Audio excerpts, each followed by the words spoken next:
Financiamento Procultura. Governo do Estado do Rio Grande do Sul. Novas façanhas na cultura.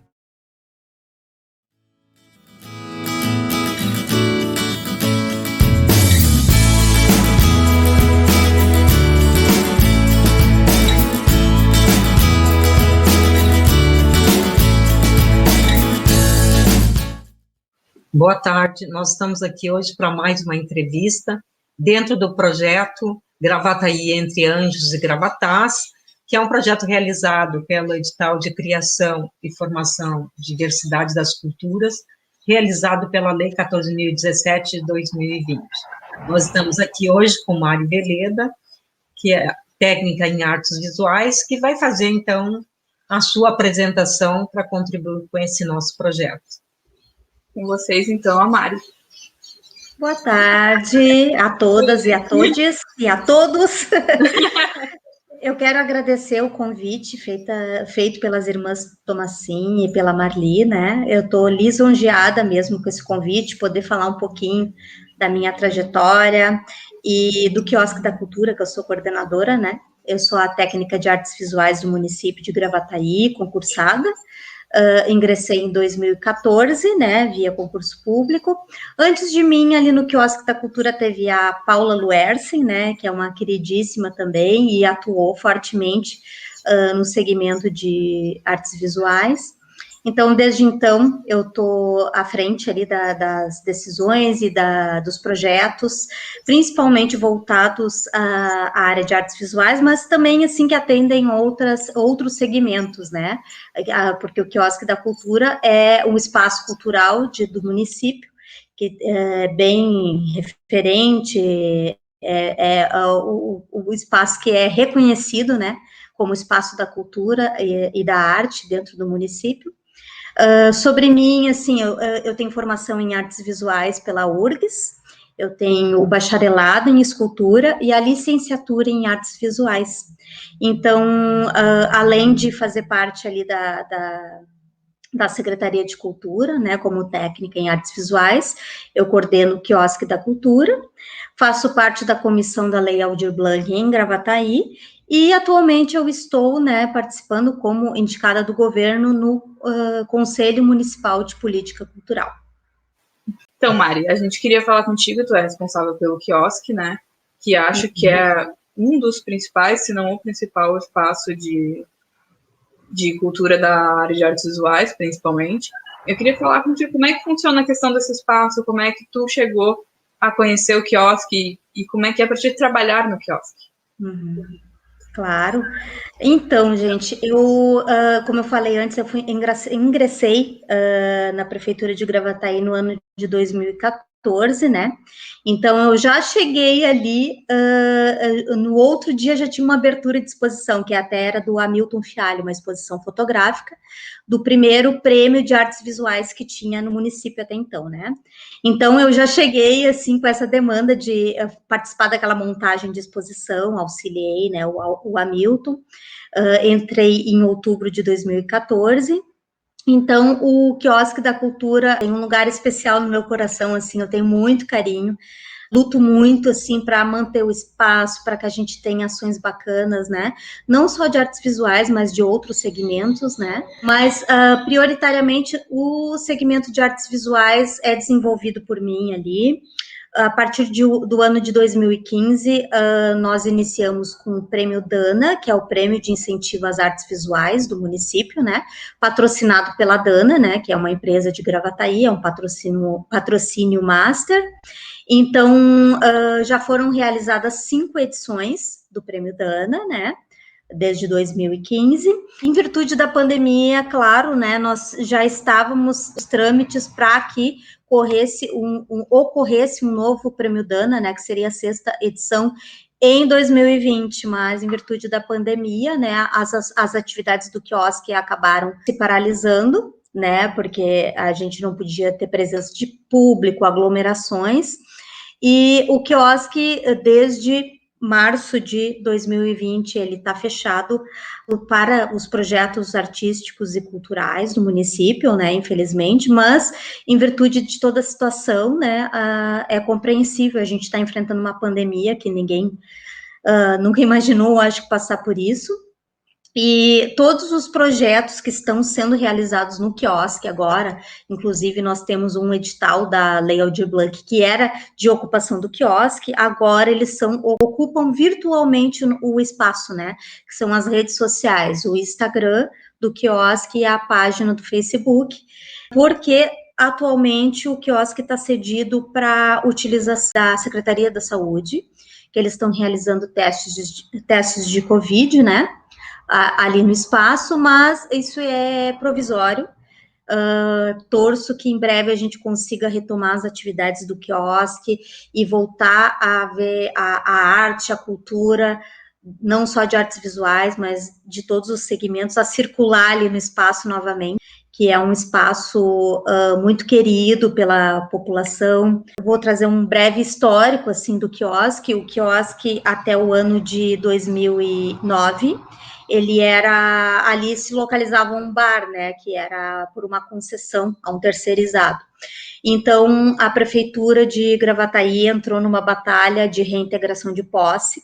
A partir de 2009, conseguiu retomar o prédio ali, e teve uma manifestação dos artistas locais para que aquele espaço se tornasse um espaço cultural. Então, foi feita uma reforma, né, no prédio a partir de 2009, e em 2011 ele foi reinaugurado como espaço cultural, centro cultural do município, né?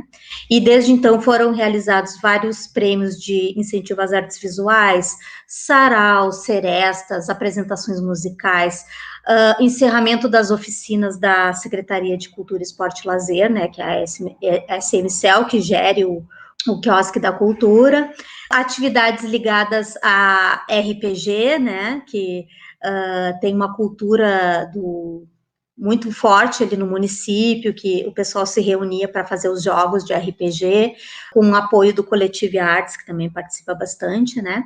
E, claro, né, várias exposições, inúmeras exposições que já foram realizadas, sempre com um programa educativo cultural, acompanhando todas as exposições. A gente sempre leva escolas públicas, né, ou grupos de assistência social para visitarem o espaço, conhecerem as exposições.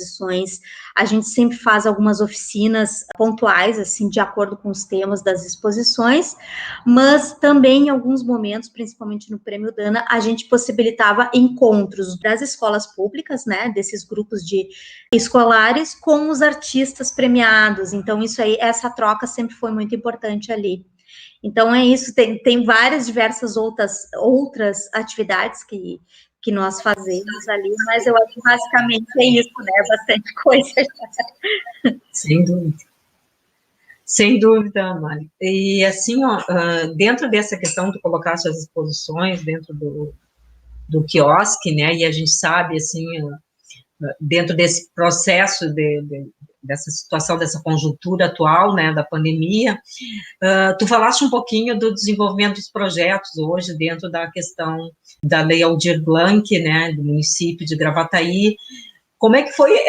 Porque, na verdade, a gente acompanhou esse processo aí, né, estava para ser tudo presencial, e tudo teve que ser reprogramado, projetado novamente, né? Como é que tem sido essa experiência aí?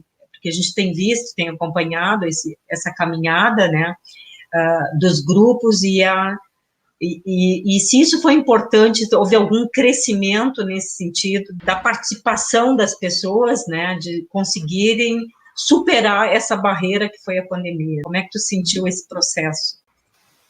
Então, gente, sobre essa questão, eu não sei se todos sabem, mas, assim, eu participei ativamente, né, da construção dos editais da Lei Aldir Blanc no município de Gravataí. Como eu falei, eu sou da comissão.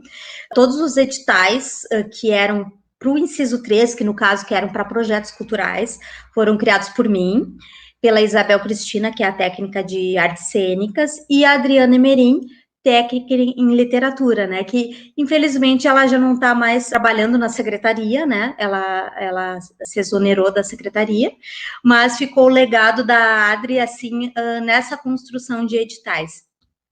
O edital do quiosque da cultura, principalmente, eu fui uma que batalhei muito para que fosse feito um edital de ocupação do espaço, para trazer de novo as atividades culturais sendo realizadas ali no quiosque da cultura, que toda a população tem um carinho muito grande pelo espaço, né, como centro cultural, é o centro de referência do município, é o único espaço público para exposições, né, que temos ali. Então, eu batalhei muito, eu tenho muito carinho por esse edital especificamente, né, porque é o edital que eu pensava assim, eu vou voltar a ver as coisas acontecendo aqui no quiosque, de vários segmentos, né, não só de artes visuais, porque até então nós tínhamos muito enfatizado o segmento de artes visuais, que era com o Prêmio Dana, mas eu sempre ouvi essa demanda da comunidade cultural, que o quiosque da cultura poderia abraçar outros segmentos, né? E o edital de ocupação de territórios, que tinha uma das formas como ocupação do quiosque da cultura, era muito disso, era de trazer esses outros segmentos para dentro do espaço. Tanto que nós temos projetos de música, de artes cênicas, do tradicionalismo, nós temos, é um edital que os selecionados foram nas mais amplas áreas de atuação, então ele ficou muito rico, né? Então, inicialmente, nós pensamos assim, quando criamos o edital, agora tudo certo que lá, quando retomar, né, e for possível que os artistas executem os seus projetos, não, já vai estar amenizada a pandemia, né, já teria diminuído os casos, e ao contrário, tudo que a gente imaginava, né, a gente nunca passou antes, né, por um período de pandemia como foi, como está sendo, o que nos surpreendeu é que nós tivemos um aumento dos casos, né? E que não foi possível a reabertura do quiosque para a execução dos projetos, até mesmo porque ele está sendo utilizado agora pela Secretaria de Saúde para a realização dos testes de Covid, né? Mas o que eu quero trazer, assim, é que a gente inicialmente pensou, né, nesses projetos todos de forma presencial, e até a Carolina e a Helena participaram, né, de algumas reuniões que eu tive que fazer com os proponentes todos, e nós pensarmos formas de readequar esses projetos do presencial para o virtual, né, para o online. E claro que, a princípio, isso gerou um certo desconforto, porque assim como eu tenho um carinho muito grande pelo edital, pela proposta de trazer os projetos presenciais, todos os proponentes têm um carinho muito grande por aquele projeto que eles pensaram, elaboraram desde o início de forma presencial, enchendo o espaço, ocupando, trazendo, né, pessoas para prestigiar e fruir da sua arte, mas infelizmente não foi possível. Eu acho que, assim, nós tivemos várias reuniões, né, online, claro, e foi se construindo uma forma muito construtiva, assim, muito participativa, de outros proponentes darem ideias de como as pessoas poderiam resolver, né, essa migração do presencial para o virtual, que é, sim, muito diferente a interação, às vezes o público faz parte do projeto também, né, às vezes não sempre, né, o público faz parte do projeto, e agora o público só poderia ter acesso de forma virtual. Eu acho que, claro, é muito diferente um projeto presencial, pensado de forma presencial para um projeto online, mas, ao mesmo tempo, em algumas questões, a gente pode ganhar acréscimos, né? Por exemplo, a questão de acessibilidade, quando o projeto é migrado para o online, o virtual, tem muito mais possibilidades do que sendo realizada presencialmente ali no espaço. Então, os artistas puderam realizar exposições virtuais com som, né, audiodescrição, puderam, assim, ao invés de apresentar as obras ali estanques, né, nos expositores, puderam criar vídeos, né, então, assim, eles tiveram que ir se readaptando, né, aprimorando as suas técnicas, aprendendo coisas novas, a lidar com tecnologias, edição de vídeos, né, e eu acho que nisso nós ganhamos muito, todos nós, né, porque as pessoas, além de terem acesso das suas casas para visitarem as exposições, assistirem uma apresentação musical através de live, os próprios artistas tiveram que se reinventar. E a exemplo disso, né, já está tramitando a lei do audiovisual, que é a lei Paulo Gustavo. Eu acredito que no ano que vem vai sair, é tudo que se encaminha para que saia. Então, assim, esse reaprendizado dos artistas também vai ser interessante nesse sentido, que vocês vão conseguir se readaptar e ir conforme a pandemia possibilita também, que é uma coisa que vai completamente além do nosso controle, né? Infelizmente, a gente não tem ingerência nenhuma sobre a pandemia, né? E é uma coisa que, apesar de ser muito triste o momento que a gente está vivendo, eu acho que é importante também para a questão de aprendizado e evolução também humana. Em todos os sentidos, eu acho que a gente tem muito a aprender com a pandemia. Muito bem. Eu concordo, foi uma mudança muito brusca para todos nós, porque realmente, como tu falou, ninguém esperava que as exposições seriam de ser virtuais.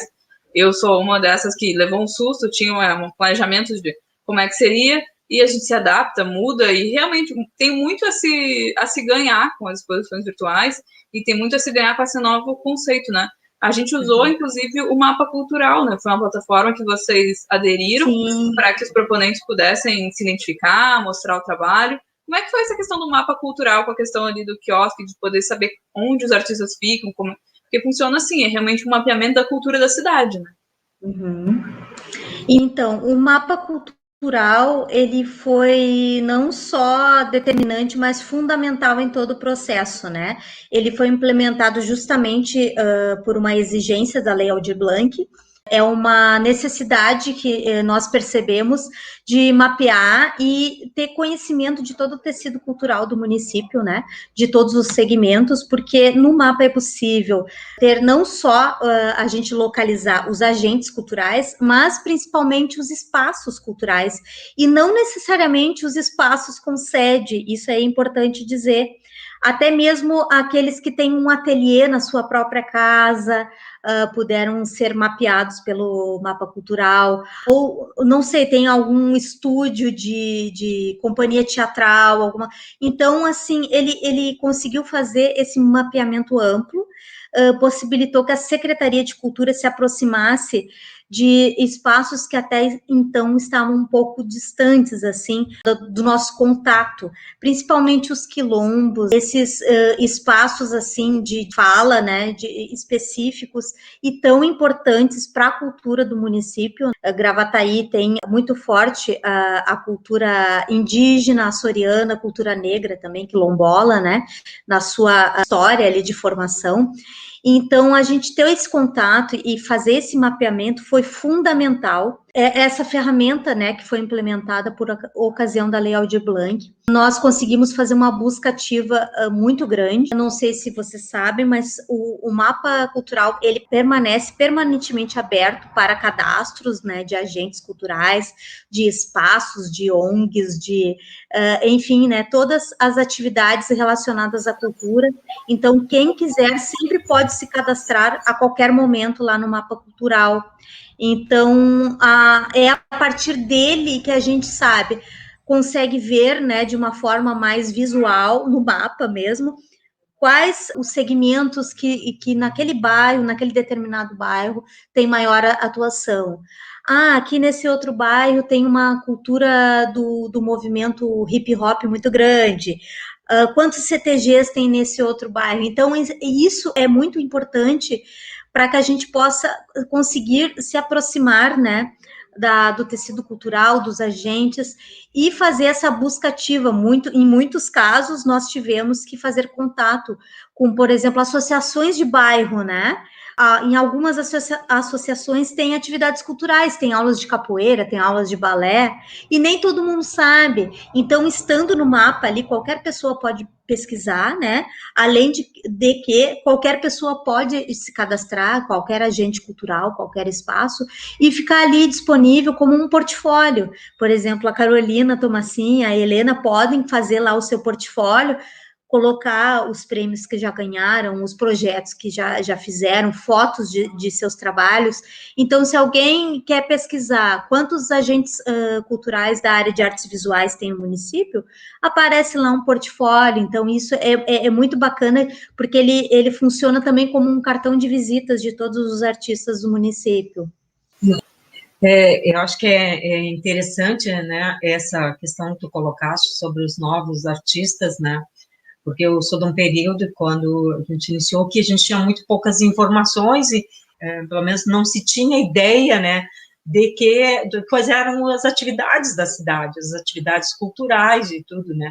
Então, isso, para mim, é uma história recente de Gravataí, né, porque a gente vem no período até há uns 2 anos atrás, acredito, em 2018, nós estávamos discutindo sobre a Base Nacional Comum Curricular, onde entrava a questão do município, né, onde entra a questão do município, e a gente teve que alterar, que até então estava na escola e participei dessas discussões, né, e a gente foi procurar referências de que trabalhos tem sobre Gravataí, o que tem, né, e não se conhecia muito. Se conhecia esses que a gente falou, né, o seu Jorge Rosa, os anais, os raízes, né, mas muito pouco de Gravataí. Hoje eu vejo uma efervescência muito mais, hoje eu vejo muito mais jovens, né, uma população mais jovem procurando, não sei se é só em função da questão também da conjuntura econômica, que hoje também muita gente ficou desempregada e teve que buscar novas formas de atuação, né,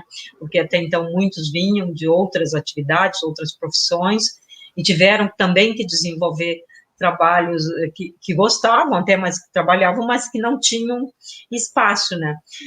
Dentro dessa situação, quais são as perspectivas que tu enxerga para essa população jovem, que hoje eu vejo atuando muito nessas áreas, né, de continuidade desses projetos e dessas participações, porque a minha preocupação é que, vamos dizer, daqui a pouco tu não tenha esses espaços garantidos, porque a gente sabe que são muito de políticas públicas, né, e tem outras coisas que determinam esses espaços, que tem momentos que tu tem maior abertura e outros que elas não existem, né. Como é que tu vês hoje? Tu tens alguma ideia de quais são as perspectivas para esse público, para essa geração? Então, eu acho que em todas as áreas da vida, né, não só a da cultura e da arte, a gente está sempre em renovação. Não significa que não tivemos ícones da cultura municipal, né, ou mundial, que foram importantes, e isso não significa que, ao mesmo tempo, esses artistas, esses agentes culturais possam vir cada vez mais mentes novas, né, trazendo questões novas e atuais, né, para agregar nesse sentido.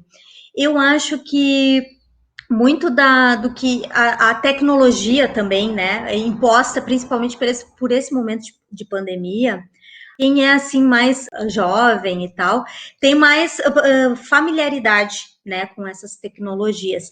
Mas, ao mesmo tempo que tu tem acesso a tecnologias, não significa que tu não possa fazer, de alguma forma, uma arte que trate de um assunto, de um tema, ou de uma própria técnica, um resultado formal, que seja algo, né, histórico. Não significa que porque tem história naquilo ali, que aquilo ali não é importante, bem pelo contrário, né? Não significa que é uma coisa antiga, que ela tem que ser modernizada, né? Eu acho que essa questão de preservar a história e, ao mesmo tempo, se reinventar, isso é muito importante para todo o agente cultural que vai fazer o seu trabalho, né? E tem que saber remediar essas duas situações. Porque não adianta tu fazer, assim, por exemplo, uma obra super futurista, né? Cheia de tecnologias, e ela não ter uma questão importante, uma questão que seja histórica ou não, né? Mas uma questão até mesmo social, incluso ali naquele processo, né? Então, quando a gente estuda, assim, faz uma faculdade de artes visuais, por exemplo, tu não estuda só a arte contemporânea, né? A arte contemporânea, as pessoas ainda teriam muitas barreiras, né, de proximidade com a arte contemporânea. Ela gera um certo desconforto em algumas pessoas, mas não significa porque tu chegou naquele formato de arte contemporânea que tu também não teve que passar pela história, tu não teve que estudar, não teve que te apropriar desses períodos históricos da arte, por exemplo. E eu acho que, muito embora, voltando na tua pergunta, existam tecnologias e existam formatos de realização online ou virtuais dos projetos, como estão sendo agora, em virtude da não possibilidade de aglomeração, eu acho que nunca a gente vai deixar de ver a importância de ter um espaço público efetivo lá, esperando as pessoas para que prestigiem, que visitem, porque tem toda uma questão, quando tu vai a um espaço cultural visitar uma exposição, ou ver uma apresentação musical, ou tu vai num teatro, é todo um entorno, né, é todo um ambiente propício, que tu já vai pensando assim, eu vou lá para fruir a arte e cultura, né, então tu já sai de casa com aquele pensamento. Então, muito embora as tecnologias estejam aí e a gente tenha que se readaptar a todo momento, eu acho que de forma nenhuma impede que a gente mantenha, assim, esses espaços de encontro, de cultura, esses espaços da gente poder falar sobre arte e cultura, que é um espaço propício criado para isso, né? Então, eu acho que, por exemplo, o Quiosque da Cultura é muito disso, é o encontro, é quando tem uma abertura de exposição, as pessoas poderem irem lá e conversar com o artista, e como é que tu fez isso, como é que tu realizou, e trocar essas informações, a gente se sente acolhido, assim, quando pode ter esse contato, né? Então, o contato, muito embora numa época de pandemia não seja possível, essas trocas, né, de informações, isso aí tem que se manter. Então, os espaços públicos têm que se manter para isso, não só para preservar, mas para poder ainda abraçar essas novas gerações que estão sempre se renovando e sempre se reinventando. Eu achei interessante isso que tu colocou da questão de arte, às vezes afastar um pouco a pessoa, dar ela sentir que tem aquele distanciamento.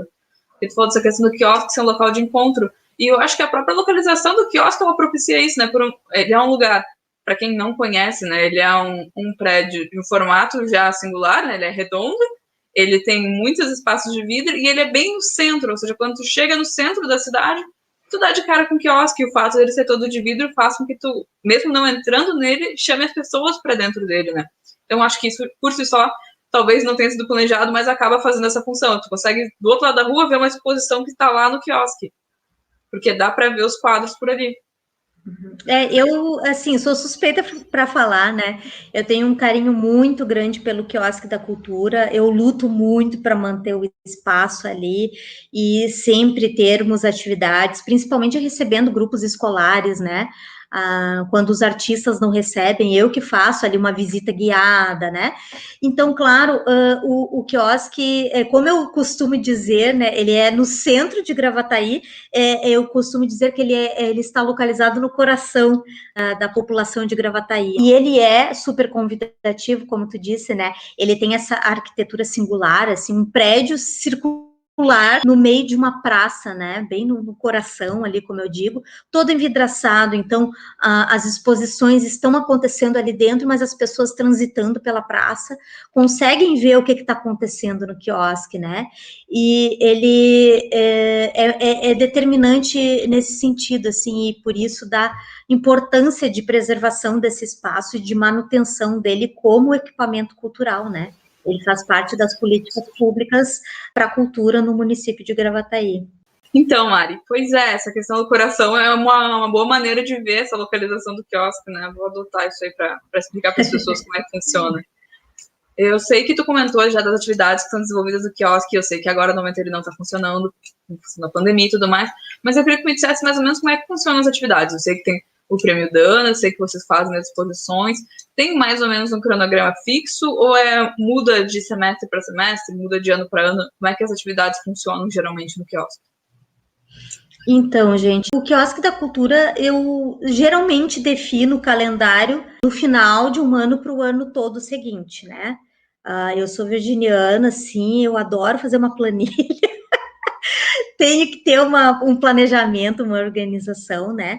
Mas assim, ó, basicamente o Quiosque da Cultura, o que estrutura até então o calendário dele, né, antes da pandemia, era o Prêmio Dana, que eram as exposições de artes visuais, em que eram 7 premiados, 4 premiados do município de Gravataí e 3 premiados de outras regiões, para que a gente pudesse ter um intercâmbio de trocas artísticas, enfim.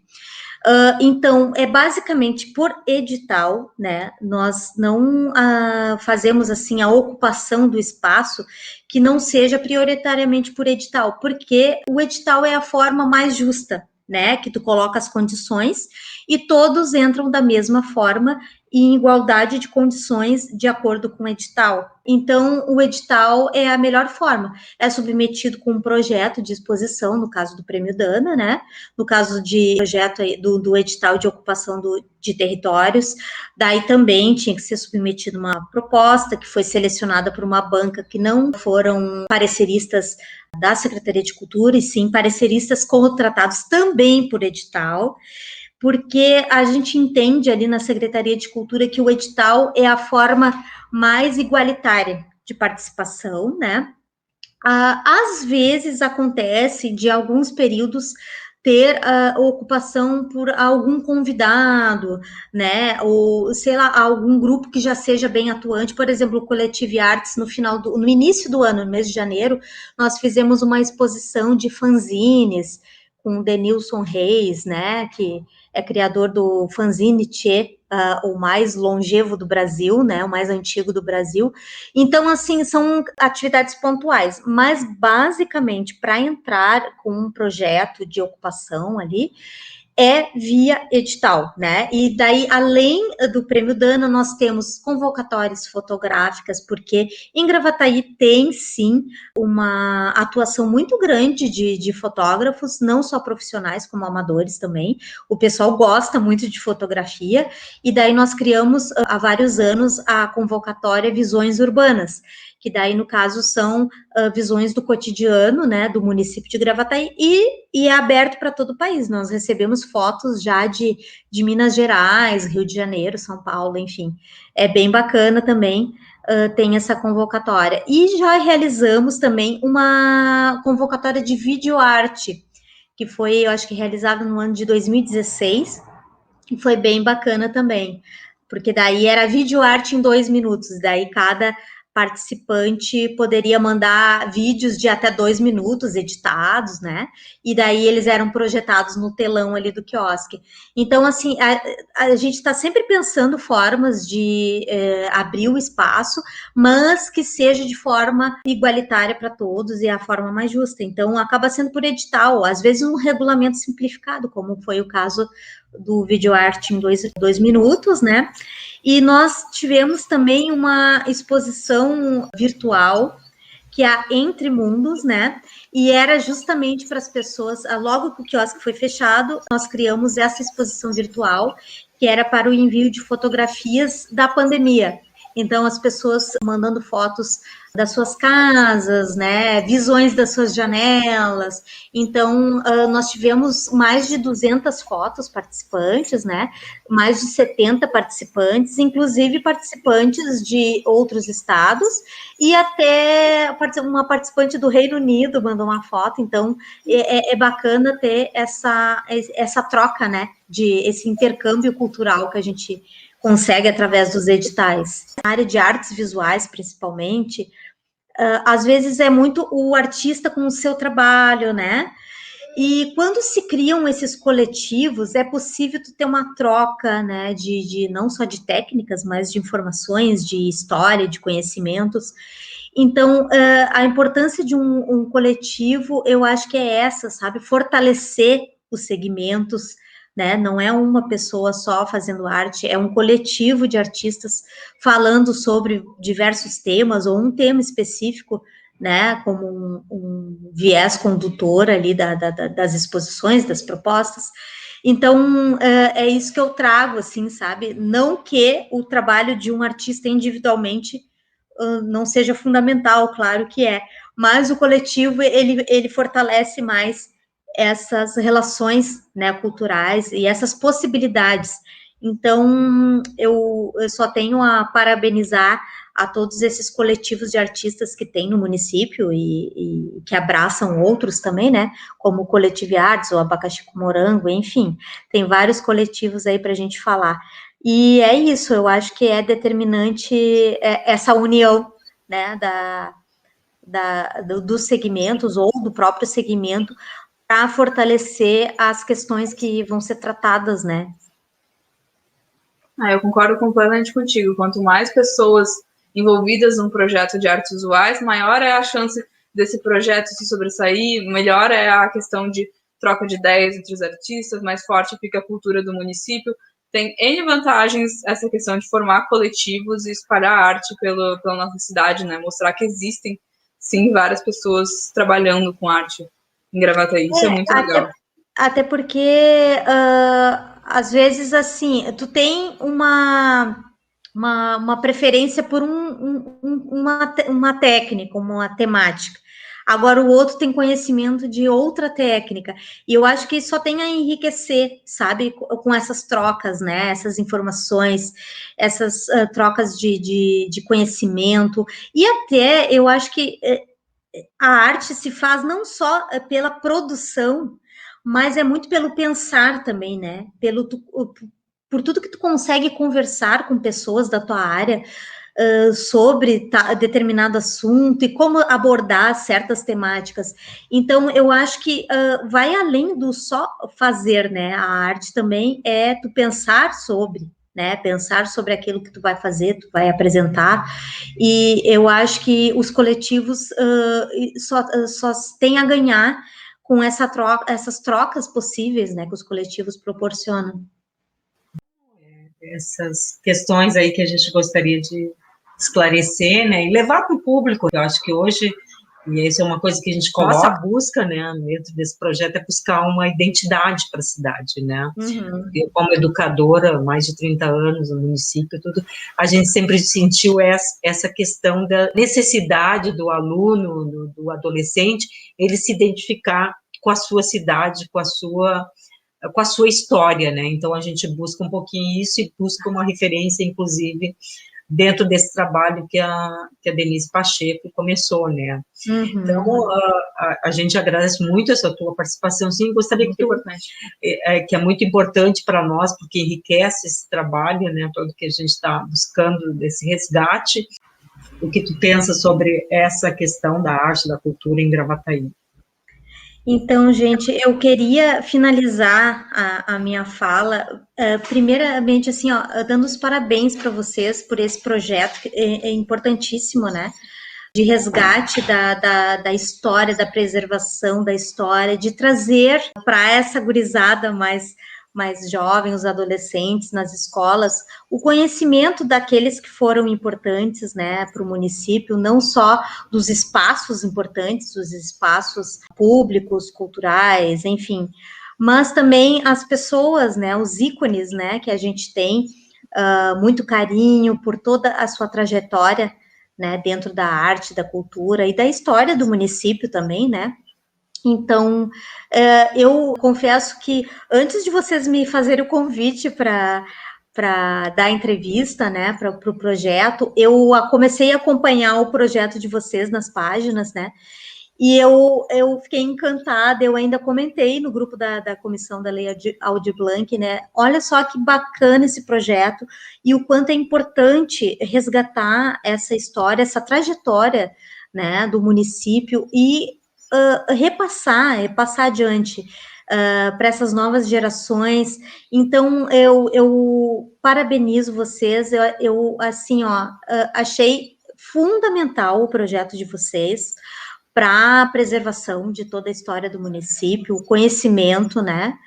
E para que os alunos de hoje consigam ter contato, né, com toda essa trajetória, os povos que colonizaram, né, o município de Gravataí. É importante eles terem conhecimento, né? Eu sempre comentei isso, assim, qualquer cidade que tu vai visitar, né, uma cidade turística, tu vai lá e tem, né, aqui é colonizado por italianos, alemães e tal. Eu acho que às vezes em Gravataí, as pessoas que chegam de fora, não digo para quem está lá já conhece a cultura açoriana, tem a Casa dos Açores, né? Mas, enfim, eu acho que eles não têm totalmente o conhecimento da riqueza que nós temos. É cultura açoriana, cultura indígena, cultura quilombola. Então, eu acho que isso é importante para que essas crianças, não só as crianças, todo mundo, tenha conhecimento que a cultura é formada por esses agentes e por esses espaços, né? Então, eu deixo aqui registrado o meu apreço, assim, pelo projeto de vocês, que é muito bacana, fundamental, né? E nos dias de hoje, que é tudo tão dinâmico, as pessoas vão lá para o Google, né, procurar as informações, ter tudo centralizado, como vocês estão fazendo. Assim, as artes gráficas maravilhosas também, isso aí, claro, me chama a atenção, né, porque é da minha área. Então, assim, eu só quero deixar aqui meus parabéns a vocês. Eu agradeço muito pela oportunidade de vir aqui falar, né, um pouquinho da minha história no município, e principalmente falar do Quiosque da Cultura, né, que mora no coração dos gravataienses. E então é isso, gente, com muito carinho, assim, eu participei e só vou reverberar esse projeto de vocês para todos que me perguntarem, eu vou indicar.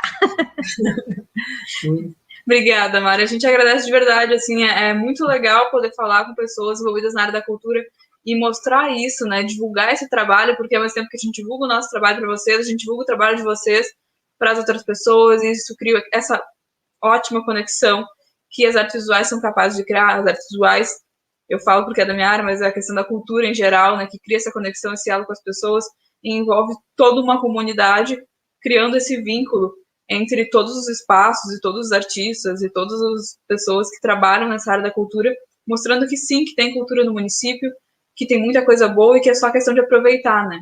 E investir, claro, cada vez mais nessa área. É verdade. É muito rico, né?